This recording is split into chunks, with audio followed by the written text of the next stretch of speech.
నమస్తే SR7 టీవీకి స్వాగతం. నా పేరు శబానా. గరుడ వాహనంపై కళ్యాణ వెంకన్న తిరుపతి జిల్లా నారాయణవనంలో వెలసిన శ్రీ పద్మావతి సమేత కళ్యాణ వెంకన్న వార్షిక బ్రహ్మోత్సవాలు అత్యంత వైభవంగా జరుగుతూ ఉన్నాయి.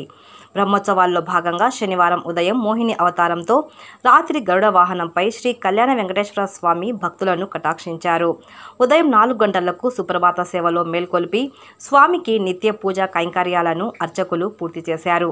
నిత్య శుద్ధి, తోమాల, అర్చన, గంట, నైవేద్యం తదితర సేవలను పూర్తి చేశారు. అనంతరం మంచి కంటే చెడు ప్రబలకుండా ప్రజలకు సుఖశాంతులను ఇవ్వడానికి కళ్యాణ వెంకటేశ్వర స్వామిని మోహిని అవతారంతో భక్తులకు దర్శనమిచ్చారు. తదనంతరం స్వామివారిని సాయంత్రం ఆలయ ఆస్థానంలో వైభవంగా ఊంజల్ సేవను నిర్వహించారు. రాత్రి స్వామివారు అత్యంత ప్రాముఖ్యం కలిగిన గరుడ వాహనంపై ఊరేగుతూ భక్తులకు దర్శన ప్రాప్తిని కలుగజేశారు. గరుడ వాహనంపై ఉన్న స్వామివారిని దర్శిస్తే పాపాలను హరించి స్వర్గం ప్రాప్తించి ఇహపరమైన ఈతి బాధల నుండి ఉపశమనం లభిస్తుందని భక్తుల నమ్మకం.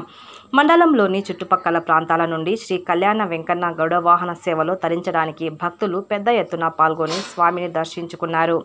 కార్యక్రమంలో deputy EO Nagaratna, AEO Parthasarathi, superintendent Dharmayya, ఆలయ అధికారి నాగరాజు, ఆలయ ప్రధాన అర్చకులు శ్రీధర భట్టాచార్య, శ్రీనివాస భట్టాచార్య, ఆలయ సిబ్బంది తదితరులు పాల్గొన్నారు.